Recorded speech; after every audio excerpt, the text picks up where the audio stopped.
जय श्री कृष्ण। कार्तिक महात्म का 22वां अध्याय।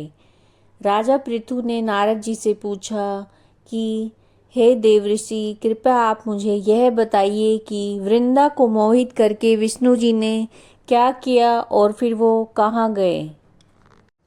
जब देवता स्तुति करके मौन हो गए तब शंकर जी ने सभी देवताओं से कहा कि हे ब्रह्मादिक देवताओं, जलंधर तो मेरा ही अंश था, उसे मैंने तुम्हारे लिए नहीं मारा।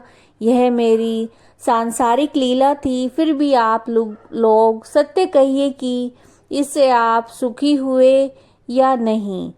तब ब्रह्मा आदि देवताओं के नेत्र हर्ष से खिल गए और उन्होंने शिवजी को प्रणाम करके विष्णु जी का वह वृतांत कह सुनाया जो उन्होंने बड़े प्रयत्न से वृंदा को मोहित किया था तथा वह अग्नि में प्रवेश करके परम गति को प्राप्त हो गई थी।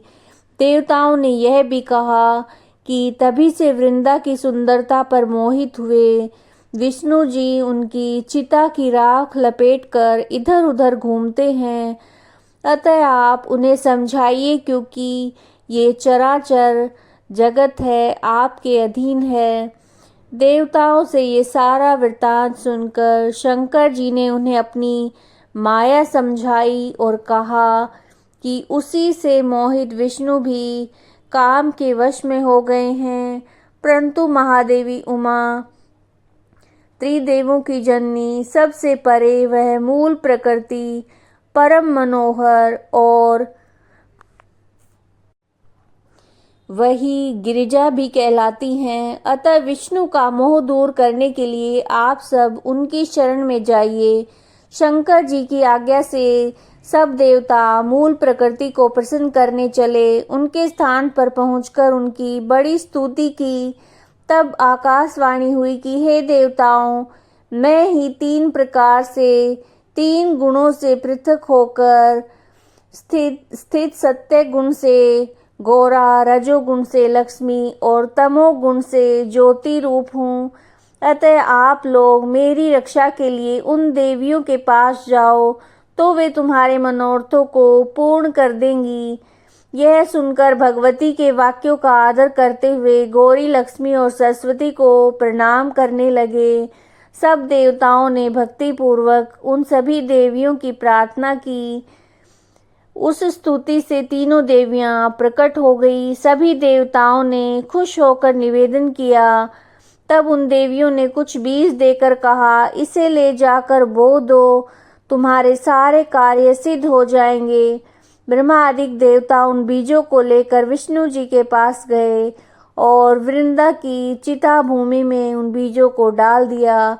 उससे धात्री, मालती और तुलसी प्रकट हुई। विधात्री के बीज से धात्री और लक्ष्मी के बीज से मालती, गौरी के बीज से तुलसी प्रकट हुई। विष्णु जी ने जैसे ही उन स्त्री रूप वाली वनस्पतियों को देखा, वे उठ बैठे। कामासक्त चित्त से मोहित होकर उनसे याचना करने लगे। धात्री और तुलसी ने उनसे प्रीति की। विष्णु जी सारा दुख भूलकर देवताओं से नमस्कृत होकर अपने लोक बैकुंठ को चले। वह पहले की तरह सुखी होकर शंकर जी का स्मरण करने लगे। यह आख्यान शिवजी की भक्ति देने वाला है। इस सारे वृतांत को सुनने से भोलेनाथ की भक्ति प्राप्त होती है। यह कार्तिक महात्म का 22वां अध्याय था। अगर आपको वीडियोस पसंद आ रही हैं तो चैनल को लाइक कीजिएगा, सब्सक्राइब कीजिएगा, ज़्यादा से ज़्यादा शेयर कीजिएगा और कमेंट में जय श्री कृष्णा ज़रूर लिखिएगा।